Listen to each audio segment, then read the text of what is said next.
Hi అండి. అందరికీ నమస్తే. ఈరోజు నేనైతే చికెన్ కర్రీ, చికెన్ ఫ్రై చూపించబోతున్నానండి. ఇది బ్యాచిలర్స్ అయినా సరే చేసుకోవచ్చు ఈజీగా. ముందుగా బండలు పెట్టుకొని ఆయిల్ వేసుకొని కొంచెం ఆవాలు వేశాను. కొంచెం మసాలా దినుసులు వేశానండి. అంటే పట్టా, లవంగా వేశాను. కొంచెం సోపు వేశాను. తర్వాత పచ్చిమిర్చి వేశాను. తర్వాత చికెన్ కడిగి ఉంచుకున్న చికెన్ వేసేసి ఒక స్పూన్ పసుపు, అంటే చిన్న స్పూన్‌లేండి. కొద్దిగా పసుపు, కొంచెం మనకు సరిపడా టేస్ట్‌కి సరిపడా సాల్ట్ వేసేసి కొంచెం బాగా కలిపేసి మనం మూత పెట్టేయాలి. అది మగ్గేలోపు ఫ్రైకైతే కలిపి ఉంచుకుందామండి. నేనైతే పావు కేజీ అంత చికెన్ తీసుకున్నాను ఫ్రైకైతే. కర్రీకైతే నేను హాఫ్ కేజీ తీసుకున్నానండి. తర్వాత ఒక స్పూన్ సాల్ట్, ఒక స్పూన్ పసుపు, ఒక స్పూన్ కారం వేశాను. కొంచెం ధనియా పౌడరు, కొంచెం సోపు వేశానండి. ఆ ఫ్లేవర్ బావుంటుంది. తర్వాత కొంచెం చికెన్ మసాలా వేశాను. కొత్తిమీర, పుదీనా వేశాను. కొంచెం ఒక స్పూన్ అంత ఆయిల్ వేసేసి వాటిని బాగా పట్టించేయాలండి. బాగా మ్యాగ్నేట్ చేసేసి మనం ఒక 20 నిమిషాలైనా సరే పక్కన ఉంచామంటే కొంచెం ఉప్పు, కారాలు బాగా పడతాయండి. తర్వాత మనం ఇప్పుడు స్టవ్ మీద పెట్టుకున్నది కలిపి ఉంచుకుందాం. చూసారా చికెన్‌లో వాటర్ అంతా కూడా వచ్చేసింది. ఇప్పుడు మనం కొంచెం కారం వేసుకుందామండి. నేనైతే 1 స్పూన్ కారం వేశాను. తర్వాత చికెన్ మసాలా అండి ఒక 2 చిన్న స్పూన్‌లండి. పెద్ద స్పూన్ అయితే ఒకటే ఉంటుంది. ధనియా పౌడర్ వేశానండి. కొంచెం అది కూడా ఒక స్పూన్ అంతా.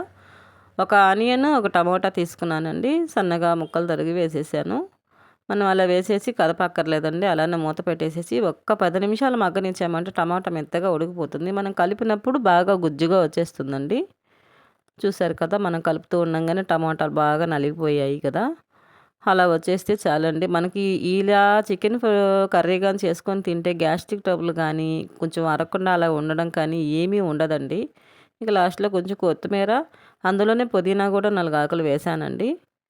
ఇంకా కడిగి అన్నీ ఒకటిగానే వేసేసి కొంచెం కలిపేసి ఒక్ కొంచెం ఒక్క 5 నిమిషాలు, 2 నిమిషాలు అలా అలా మగ్గనిచ్చేసి ఆపేసానండి నేను. ఎందుకనంటే మనకు ఆ కుండ కదా! ఆ వేడికే మనకు చాలా వరకు మగ్గిపోతుందది. అందుకని ఇంక దించేసాను. ఇప్పుడైతే నేను ఫ్రైకైతే పెట్టుకుంటున్నానండి. ఆయిల్ వేసుకున్నాను కొద్దిగా. ఇప్పుడు ఈ చికెన్ ఫ్రై కలిపి పెట్టుకున్న దాంట్లో ఒక 2 స్పూన్లు కార్న్ ఫ్లోర్ వేశానండి. ఇదైతే ఆప్షను. ఉంటే వేసుకోవచ్చు, లేదంటే లేదు. మా బాబు ఇష్టపడతాడు కాబట్టి వేశాను నేను. అలా వేసేసి మనం ఫ్రై చేసేసుకోవడమేనండి. లోపల జ్యూసీగా, పైన క్రిస్పీగా చాలా అంటే చాలా బావుంటుందండి. పెద్దవాళ్ళు కూడా తినొచ్చు దీన్ని. ఇలా మనం వేసేసుకొని కొంచెం మీడియంలో పెట్టుకొని వేసుకున్నామంటే పైన మాడకుండా, లోపల ఉడకకుండా అట్లా లేకుండా నీట్‌గా ఉంటుంది. మనం హైలో పెట్టేసామంటే వెంటనే పైన నల్లగా వచ్చేస్తదండి. లోపలేమో ఉడకదు గదా! అలా లేకుండా మనం ఎప్పుడు కూడా మీడియంలో పెట్టుకున్నామంటే చక్కగా వేపుకోవచ్చు. అలా వేపుకొని ఒకవేళ పెద్దవాళ్ళు తినాలి అని అనుకుంటే కొంచెం మరీ క్రిస్పీగా కాకుండా ఉన్నప్పుడు తీసేయాలండి.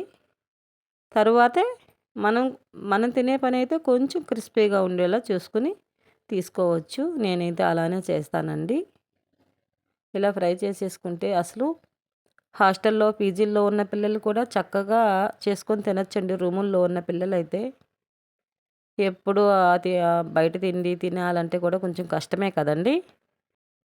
ఇలా అప్పుడప్పుడు చేసుకుంటే కనీసం మనం పొట్టలైనా సరే బావుంటాయండి. ఎక్కువగా నాకైతే అల్లం పేస్ట్ కూడా అదే స్మెల్లొస్తూ, అదే తెనుపులొస్తూ ఉంటాయి. అందువల్ల నేను అల్లం పేస్ట్ కూడా అప్పుడప్పుడు అవాయిడ్ చేస్తూ ఉంటాను.